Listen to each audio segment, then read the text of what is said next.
The Duke Startup Showcase. Yes. Yes. Let's hear it.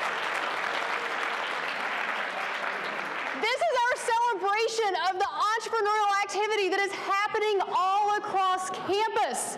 It is our chance to support the amazing student founders who did not just talk about their ideas, they took the risk to take bold action. And today, I am looking forward to being inspired by the action they took and the impact that they are not only having on the world now, but will be having in the future as well. And so I am thrilled on behalf of Duke I&E to say thank you for being here and enjoying it tonight and joining in tonight's celebration.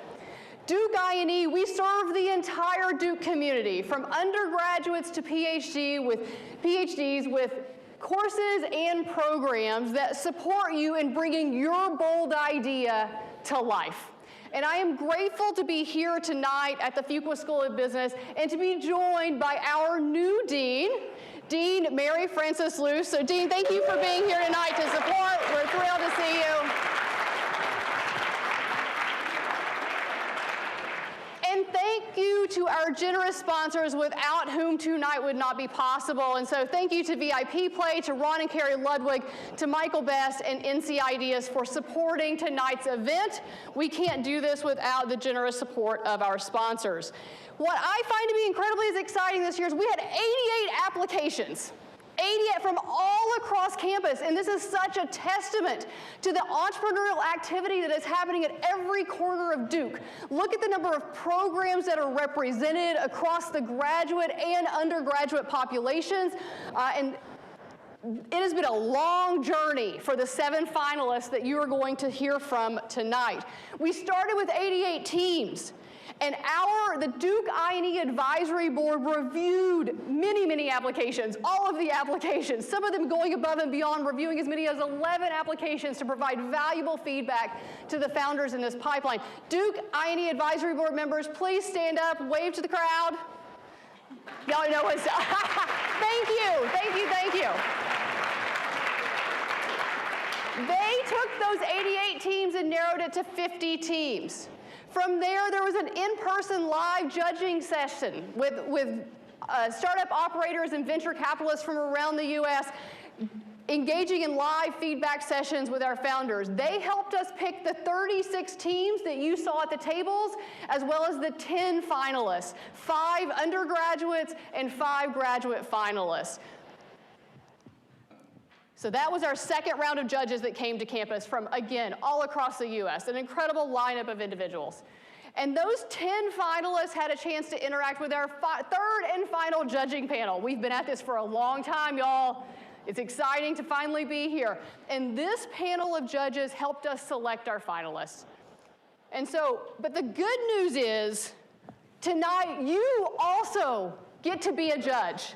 And so scan the QR code of the teams that you met while you were out there engaging at the tables tonight. Vote for who you think is best in show, and they're going to get a $5,000 award at the end of this. While that happens, I ask that those who are presenting tonight to please come and line up down the side of the stage. So if you all can make your way over here.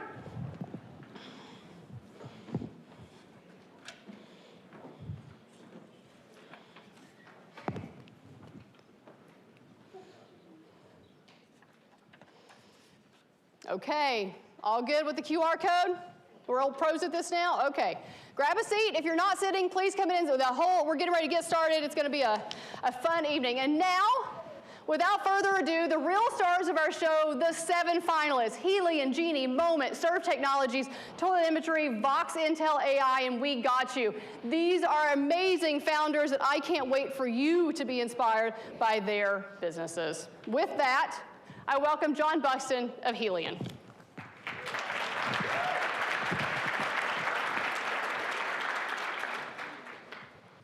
Hello everyone, my name is John Buxton, one of the co-founders of Helion.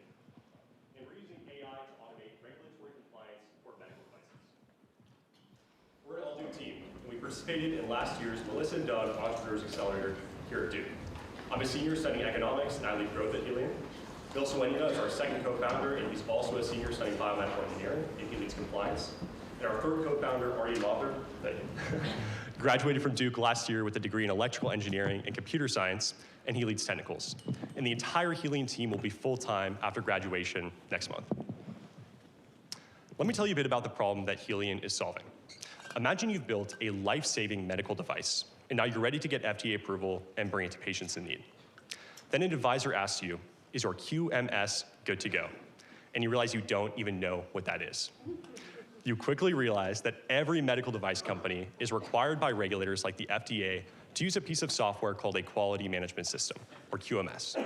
It's a system of record that you create and use to prove to regulators that your device was built safely and effectively. It stores everything from design files to risk assessments to records of essentially every decision that your team has made. In order to have a shot at passing a QMS audit, you need to generate hundreds of documents, all written, reviewed, approved, linked, and tracked in a very specific, compliant way. So you start to look for existing QMS solutions, and you find clunky, legacy software that costs tens of thousands of dollars a year and requires hundreds of thousands of dollars a year more in consulting fees just to generate compliant content within them. Ultimately, teams are currently spending over 30% of their time working on managing a compliant QMS, and it doesn't stop at FDA approval. It becomes a constant burden that slows down the innovation needed to improve patient lives. Helion is the solution. Helion is like having a regulatory expert working alongside your team 24/7. Our software uses AI to create and manage required documentation, guides teams through FDA requirements step by step, and ensures that every action is organized and tracked in real time. Instead of having to deal with clunky software and working with consultants for months that are just racking up charges, teams can use Helion to create an intelligent QMS that actually cuts out busy work. Ultimately, Helion gives teams more runway, accelerates innovation cycles, and helps bring more affordable medical devices to patients. And we're already seeing some strong early traction. We already have 8 early medical device startup customers. We've secured revenue-sharing partnerships with 2 top regulatory consulting firms, and our confidence in our product market fit came largely from the fact that the majority of our customers paid for the product before it even existed, all on the bet that we could finally build a product that would alleviate their compliance burden. Right now, we're operating within the $75 million medical device startup market, which encompasses the thousands of medical device startups that are applying for FDA approval each year. But from there, we will expand upmarket to the broader $1.5 billion medical device market by selling to larger medical device customers. However, compliance doesn't stop with medical devices. It's a requirement across the life sciences. Biotech and pharma companies use the same core compliance infrastructure that Helion provides. And this is ultimately what opens up a $5 billion market and the opportunity for Helion to become the go-to compliance infrastructure across the entire life sciences. Our mission is to bring medical innovations to market faster and more affordable. And if you work in medical device or the broader life sciences, we'd love to talk. Thank you.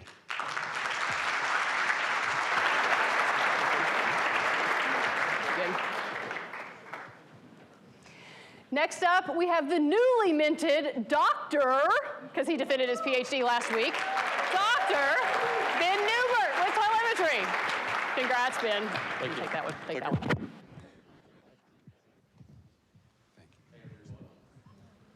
Excited to be here and sharing a little bit about telemetry.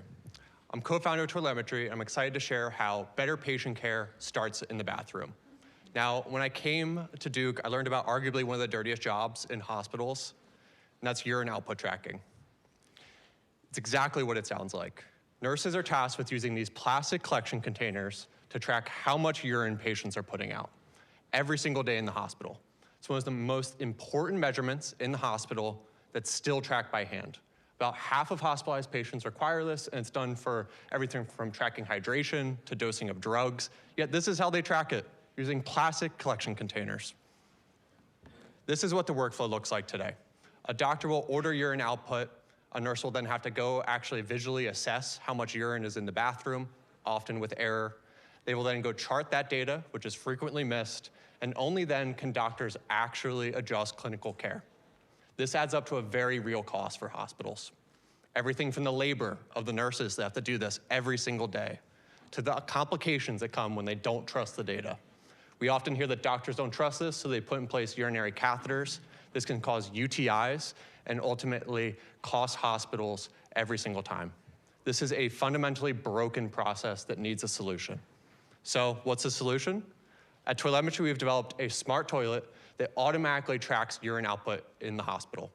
It mounts onto existing toilets, patients pee into it like normal, and we're able to automatically track how much urine patients are putting out. This is a simple, accurate, and dignified solution to the problem of urine output monitoring. So that convoluted mess of a process I showed you before, this is the new standard with toiletmetry.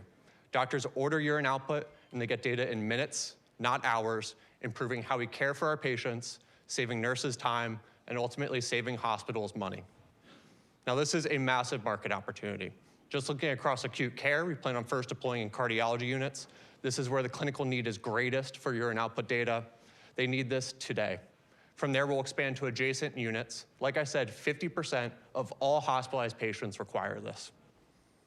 To date, we've been validated, funded, and we're moving towards a hospital pilot with Duke. So we've run actually a clinical study in Duke Hospital with 2 different units, over 500 device uses, validating the accuracy of our device in the hospital. We've been invited to do a pilot study with Duke's innovation unit, and we have a pipeline outside of Duke with over 10 different institutions interested in deploying post-FDA clearance. It's also worth mentioning we're Class 2 510K exempt, which significantly reduces our regulatory burden and increases our speed of deployment. To get this done, we've assembled an amazing team. I'm joined by 2 co-founders, Stephen Embry and Lawrence David. Collectively, we have experience across medical device engineering, translational research, and data science, which has enabled us to build a commercially ready product all the way from idea. We've augmented our founding team with a number of advisors on the clinical side in the form of various doctors, as well as the commercial side, bringing in hospital administrators, operators in the med tech space, and investors, really making sure we have all the skills necessary to commercialize quickly and effectively. Now, a couple asks for you, the audience, of course.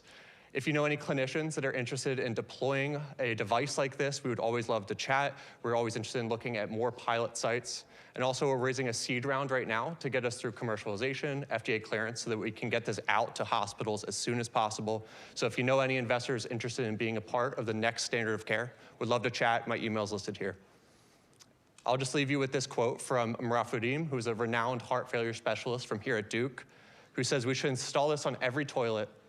It should be a vital sign." I think that just shows the importance and the need that hospitals have for a solution like this today, because our patients and our nurses deserve better. Thank you. Thank you.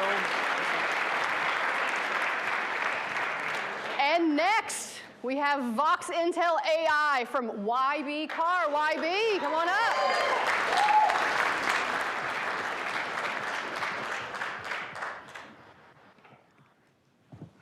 Hello, I'm YB Carr.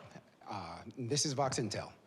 We're navigating sales teams out of post-call autopsies into real-time interventions.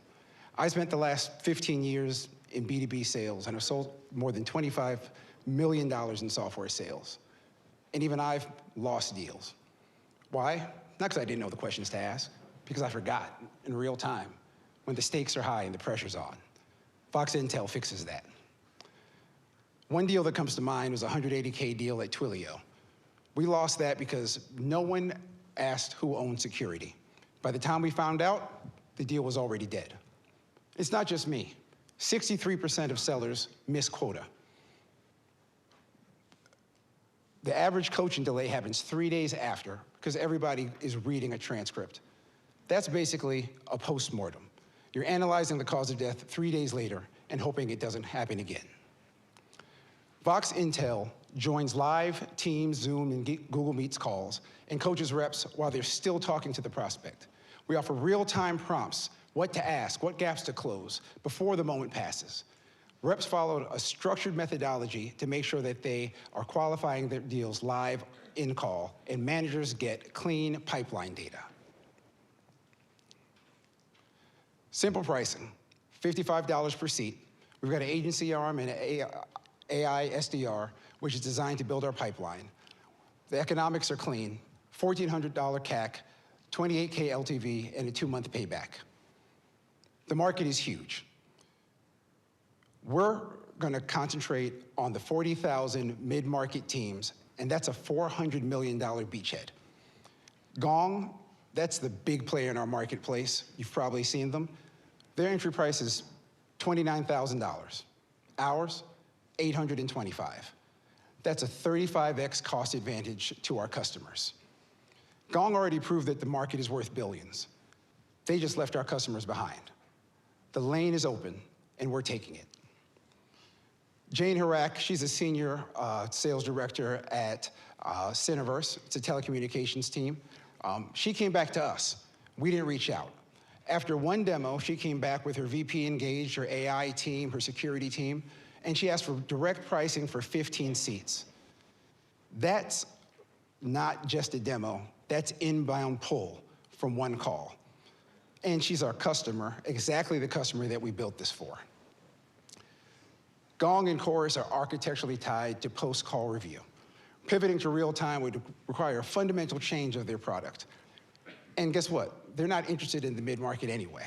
We have zero incumbent competition in the market that we're built to serve. And what makes this a long-term defensible product?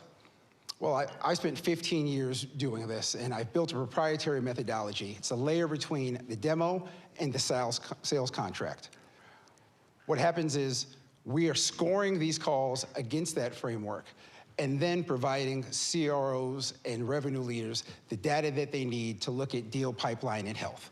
So after 1,000 calls, we can say to a revenue leader, deals where legal is introduced before stage 3 are 40% more often and more likely to close.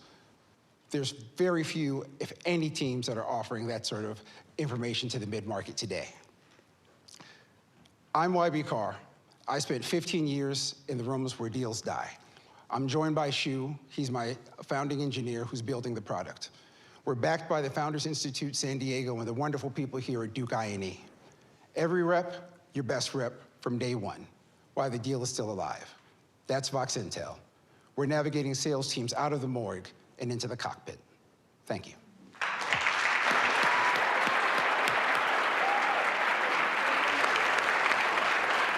Excellent. Next up, Shayna Dime from We Got You. Shayna.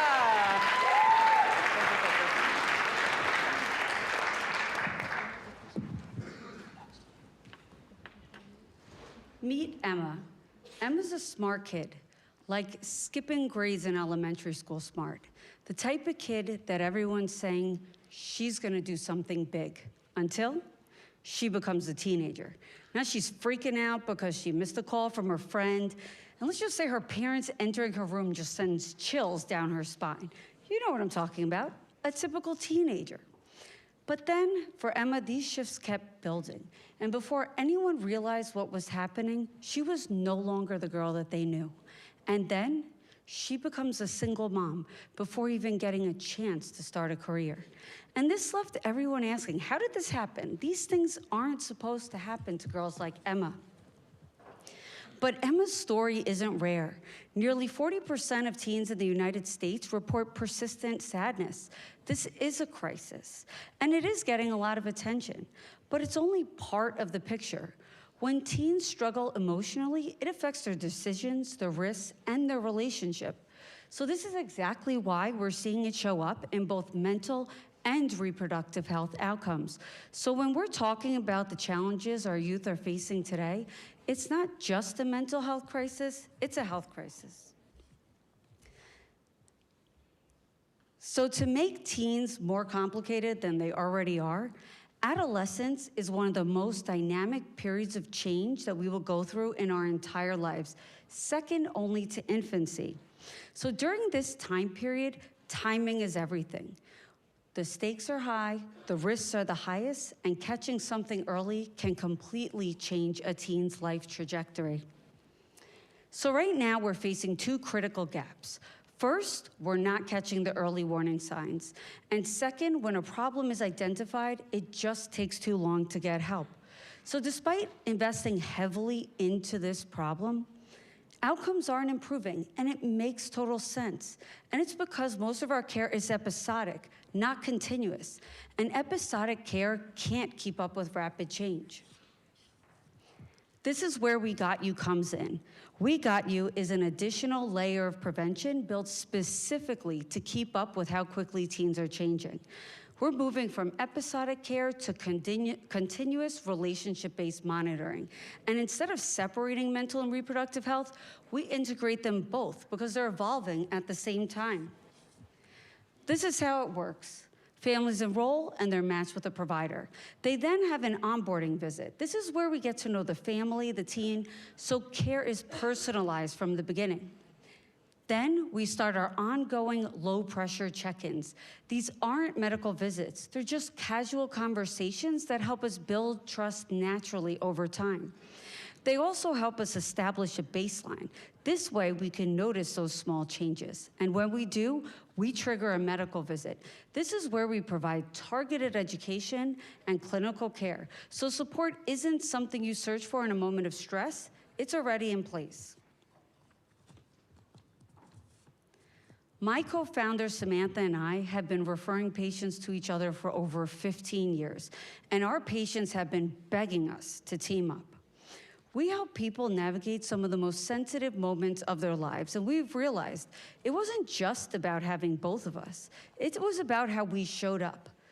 What we've built is not just theoretical. We are already changing lives, and this is just the beginning. But for me, this isn't just something I've seen, it's something I've lived, because Emma's story is mine. And I got lucky. Somehow I figured it out along the way, but definitely not in the order that I had planned. And it's okay, I made it out, that's totally fine. But I didn't have to miss those years, and that's why this matters so much. If this resonates with you, we would love to connect. We are looking for providers, referral partners, and people who can help us grow. This is a crisis, and current models are not solving it. We built a novel model of care because getting this right isn't just about outcomes, it's about giving teens their years back. Thank you.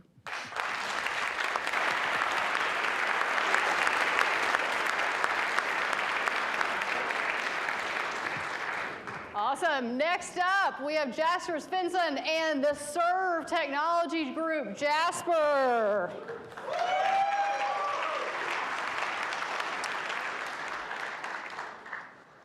Hey everyone, first and foremost, just want to say thank you so much to the INE faculty and staff for putting on such an amazing event. Carlos and I have really enjoyed getting to know a lot of you guys and everyone here in attendance, so thank you. So over the last 2.5 months, Carlos and I have conducted over 250 interviews with restaurants and restaurant operators. Through these conversations, there's been one thing that has really resonated. And that one thing is that these operators and restaurants all have the exact same pain point. This pain point leads to headaches, pain, and overall inefficiencies. The issue is that the drive-thru has no memory. Every visit starts from zero, even for your most loyal customers. Why does this matter? Companies that integrate personalization see an increase of over 40% in revenue. And 70 to 75% of QSR's revenue come from drive-thrus. Yet, less than 1% of drive-thru experiences are personalized. We see this as a huge opportunity for us to come in and optimize and really increase restaurant revenue. And so Serve is bringing digital hospitality right into the drive-thru. Our latent loyalty platform is aiming to turn every drive-thru guest into a recognized loyalty customer automatically. No QR scan, no enrollment, a very frictionless experience. And so this enables recognition that drives loyalty. When you're able to recognize customers, even subtly, that fully changes the experience. Next is personalized upselling. When you understand what customers have ordered and what they actually like, you can give them suggestions that will lead to higher conversion rates. And then lastly is faster ordering. When you have the ability to save preferences and understand what that customer is coming to get, if they're reoccurring, this process can be sped up exponentially. And so the sum of the three is a lot of unrealized revenue that we think we can provide and give to this restaurant. So, how does this work? As a car pulls up into the drive-thru lane, our proprietary camera captures the license plate, hashes it, and sends it to our database. This means it's fully anonymized, and we don't save license plates. Once it's in our database, we create a context card with the customer's past visits, their upsell order, and what we think they would enjoy.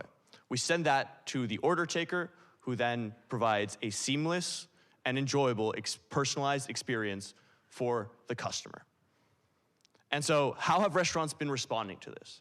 Well, after a series of conversations, we're finally finalizing pilot contracts with multiple fast food chains that have over 1,800 locations.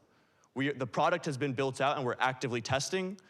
We have had conversations with various voice AI companies and restaurant technology partners for partnerships in the future. Our Data and Privacy Council has been engaged and we're approved in over 35 states. And we're filing a provisional patent this year. And so, by way of introduction, I'm Jasper Svensson. I'm the CEO and co-founder here at Serve. I'm also a senior here at Duke. Last 2 summers, I did restaurant-focused investment banking, which have definitely influenced and strengthened my interest in the space. I'm Carlos Penzini. I'm the CTO. I've been doing software engineering internships the past 4 summers. Most recently, I've been at Jane Street working product.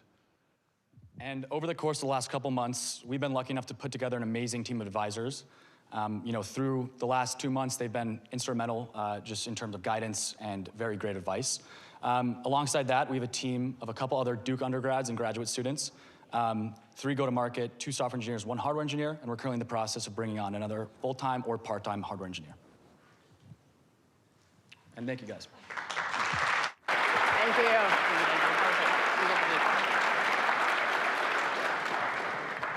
All right, will you go ahead and click it? All right, next up, it's not just you in today, so we actually have the entire track and field team, I think. So welcome, Team Genie. Good afternoon, everybody. We are Genie, and we are on a mission to build wearable technology that can help you move for longer and unlock your full potential. And we're really proud of our co-founding team. We are 3 decathletes on the track and field team from a range of graduate schools across Duke University. But we have one common belief, and that is the belief that everyone should have the power to move. And for us, this movement is freedom. It's the freedom to run, to play, to explore, the freedom to continue to pursue your passions without limitations put upon you. Unfortunately, this awesome vision, this world that Ewan speaks of, is far from reality. I want to tell you the story of this lovely lady here on the screen. This is my mom. This is Annie Schweitzer. She's a stud distance runner. She, national champion multiple times, former American record holder, total stud. Unfortunately, now she can't run anymore. She still likes to bike and play tennis, pickleball, all that stuff. She's a big fan of all of us, but she can't run anymore. And this is due to years of just stress to her knees and ankles over time, pounding, running, all that stuff. And also, as a founding group, we understand this cost of injury. These 2 lovely people I have on the stage with me have had major surgeries within the past year. This has taken them away from the sport that we all love to do, and also it always had some serious effects on their mental and also physical health as well. So as a group, we understand the cost of injury, but we also understand the power that freedom of movement can offer. And the way we're going to deliver this freedom to you is through Genie, which is the world's first movement intelligence platform. We've created a way to take data from your wrist-worn wearables and turn it into actionable insights and health monitoring at the joint and muscle-specific level. While these other wearable companies have been iterating on the same cardiovascular data for the last decade, we're pioneering an entirely new paradigm, measuring movement itself. And we're using that movement to measure your joints, your muscles, and tell you how you can move better for longer.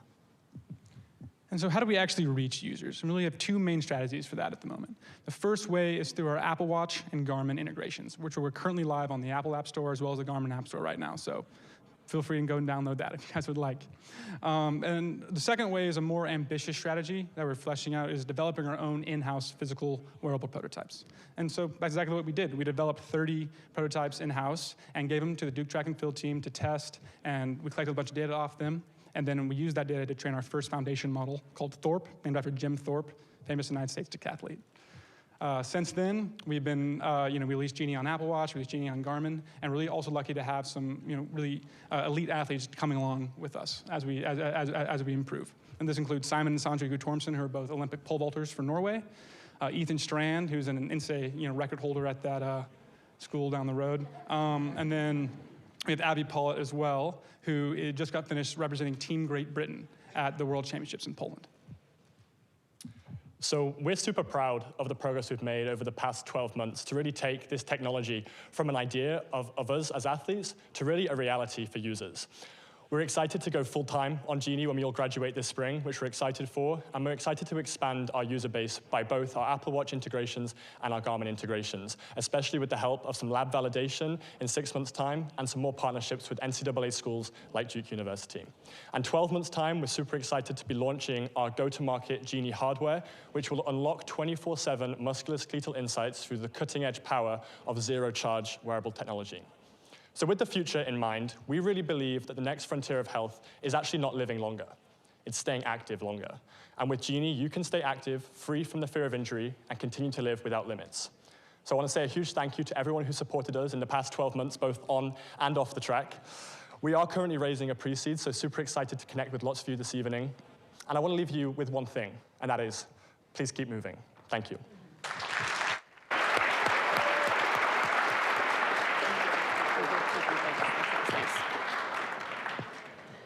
And our last but not least presenter tonight, I'm so excited. We have both Sean and Cole here from Moment. So please bring us up with some energy. Not that I ever worry about that. So I know we're at the last representation, so give us 4 minutes of your time. Maybe we can give you back 15 days every single year. So can everyone raise up their hands if you have a high screen time problem? I want to reduce your screen time, because I struggled with that. Cole and I, you guys are not alone. Cole and I were struggling with screen time all the time a couple months ago, and that's why we're building Moment. Yeah, so I remember freshman year, I had a linear algebra midterm in 2 days. This was a midterm I had not studied for at all. So I decided I'd take 5 hours, I was gonna go to Perkins Library and lock in. I remember I sat down and I picked up my phone to just scroll for 5 minutes on Instagram, and that 5 minutes turned into 3 hours. That was 3 hours of unintentional doom scrolling I'll never get back. And that wasn't even the worst part. The worst part was when I put my phone down, I had no motivation left to study. And so I just went back to my dorm and slept. So the average person spends more than 6 hours a day on their phones, and most of the time is spent completely unintentional. I just heard of this stat this morning that an average person pick up their phone more than 152 times throughout the day. So studies have shown that high screen time is directly correlated with low well-being among people. Cole and I have tried every single existing solution out there. They're either too restrictive or rely too heavily on our willpower. My favorite author, James Clear, author of Atomic Habits, has said this, that to break a bad habit, you have to introduce friction into your life. Having the goal of reducing screen time is simply just not enough. And that's why we're building a system that surrounds focus, that helps you reach your target every single day. We studied behavioral science for a couple months, and we concluded that to change your behavior, we need to implement friction and intention, which Moment has both. This is our Moment wristband. It is a physical wristband that stores your daily screen time for the day. So this is kind of how it works. At the beginning of every day, you set your goal for how long you'd like to scroll on whatever apps are distracting for you. So for me, it's Instagram, TikTok, Snapchat. And all these apps are locked by default. And throughout the day, when you wake up, now your apps are locked, so you're no longer gonna scroll for hours in the morning. And then if I'm walking to class and I want a quick 5 minutes to scroll, I can tap the band and withdraw 5 minutes. And then after the 5 minutes is up, my apps lock again. So now you have to ration your time throughout the day, and this trains your brain to learn how to use your apps intentionally. So over the couple months, we conducted 100 surveys across top institutions in the United States, Duke, USC, U Chicago. We found that more than 85% of the participants are spending more time on their phones than they would like. And they want to reduce their screen time but haven't found an effective solution to do so. That's why our primary target audience right now is college students, young professionals who are in this space. And we're actually looking into the parents market as well, as a lot of our customers right now who are actually parents and are thanking us to saving their hours every single day so they can spend more time with their kids, or the vice versa, controlling their kids' screen time. Yeah, so some of the current competitors, some of the physical solutions are too restrictive for most people because they're binary in the sense that they're either a lock state for your apps or an unlock state. And so you tap to lock and tap to unlock. So this works for some people, but is often too restrictive. And we wanted to build a way you could build your habits throughout the entire day. Other solutions like Apple Screen Time or Opal, since they're just another app on your phone, you can easily just tap to bypass.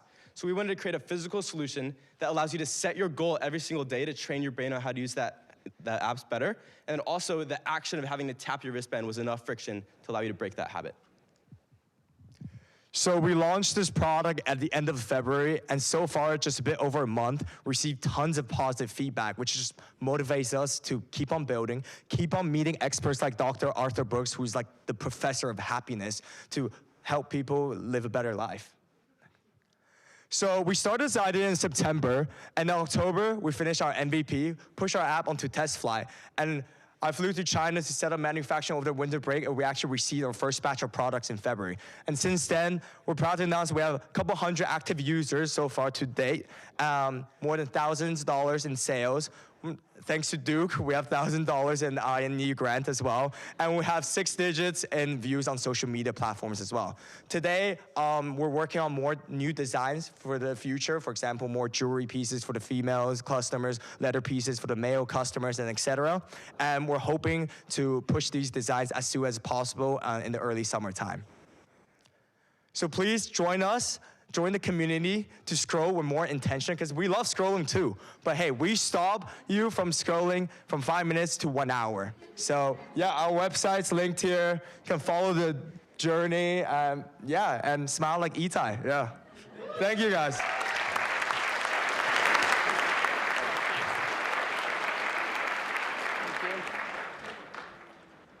I don't know about you, but I'm pretty inspired. That was incredible.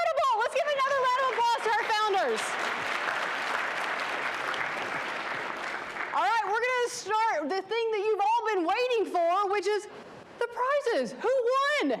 So we're actually starting with a team that you did not see pitch tonight. So as part of the Duke Design Climate Program, we are happy to give out an award for climate and sustainability. And so we have a climate and sustainability prize of $3,000 to Grid Technologies. Grid, come on up.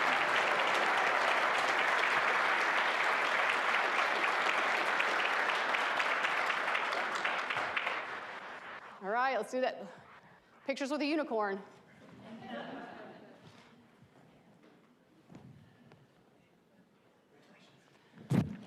All right, woo, go Grid. All right, drum roll, please. Give me a drum roll. Yes, thank you. Our $5,000 third place undergraduate prize goes to Moment. Come on up.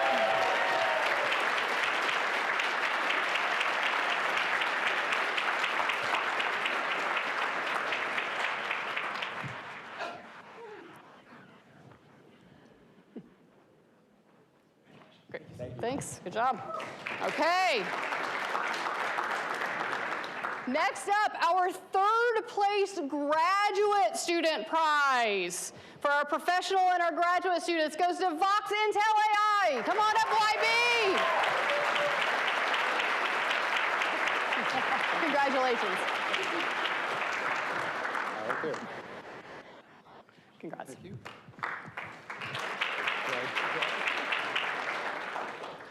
We have a prize that honors Dean Yip Jr., and it specifically was a gift from his classmates to honor a Fuqua student in memory of Dean, and so who was a 2012 Fuqua grad, and that award goes to Jeannie.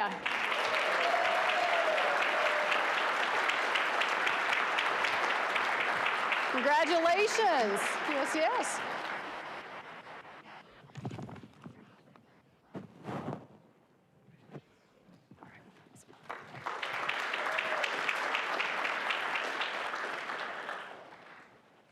Our Social Innovation Prize to honor the business that the judges were most excited about having a positive impact on society goes to We Got You.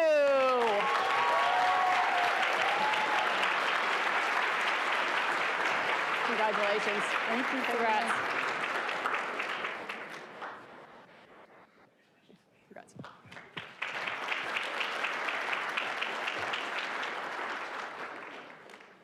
All right, the build-up. We're getting so close, so close. Yes, thank you. I'm excited. So our second place prize in the graduate and professional student category of $10,000 goes to Jeannie.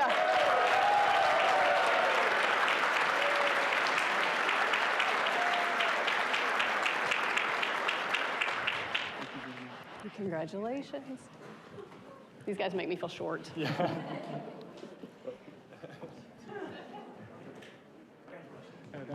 Good job. All right, our undergraduate prize, that is the runner-up for our undergraduate prize that's named after Professor Borchardt. So an alum gave this in honor of his favorite professor, most impactful professor that he had while he was here. The $10,000 undergraduate Borchardt runner-up prize goes to Serve Technologies.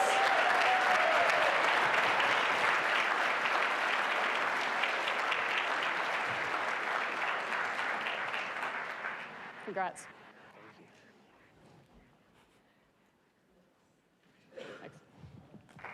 Okay. All right, we're going to start with our top prize. That's a lot of money. Woo! Did I approve that? I don't know. Okay. The graduate and professional grand prize. I'm going to ask last year's winner, Ben and Kube from Men's Health Africa, to come up and help me make this award. Ben! Ben, yes, indeed. All right. And the winner here of the graduate and professional division grand prize goes to, thank you, toilet imagery, Ben Newberg.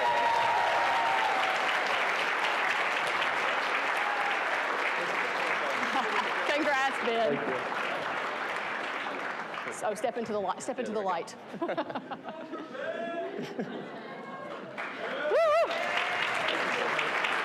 Ben, so I have to ask you, so Ben, you also just became Dr. Ben last week. Is this better or is the PhD? I'm just a little bit more. Oh, yeah, this is true. Congratulations, Ben. All right. All right. And our undergraduate grand prize, the $30,000 Borchardt grand prize for our undergraduates goes to Helium. Come on in, John. Come on. Oh, and we are joined on stage. Bill, there we go. And last year's winner is here, Rhea Jane, here to hand out this year's award to Team Helium.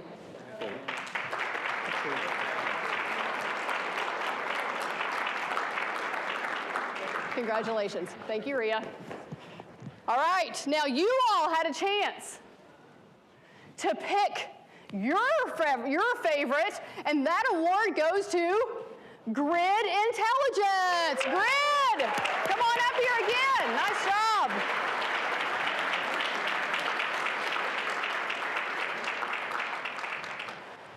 Nice job, Grid. Thank you very much. Of course. Congrats. Excellent. All right.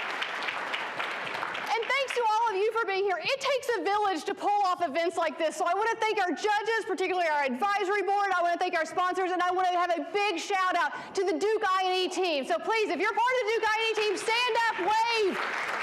You all are amazing. Thank you. Yes, thank you, thank you, thank you. You all are incredible. While today was a big big celebration. We have been working on this since last year's event concluded. This takes a village, truly. But what I am excited about tonight is the showcase of the entrepreneurial action that's taking place here across Duke. And I hope that you will continue to support that by making introductions to potential customers, to making introductions to potential partners, to making introductions to potential investors, so that we can add rocket fuel to the founders that we saw today, so that they're the next generation of unicorns coming out of Duke. So thank you all for joining us tonight. We appreciate you, and I hope to see you on stage next year.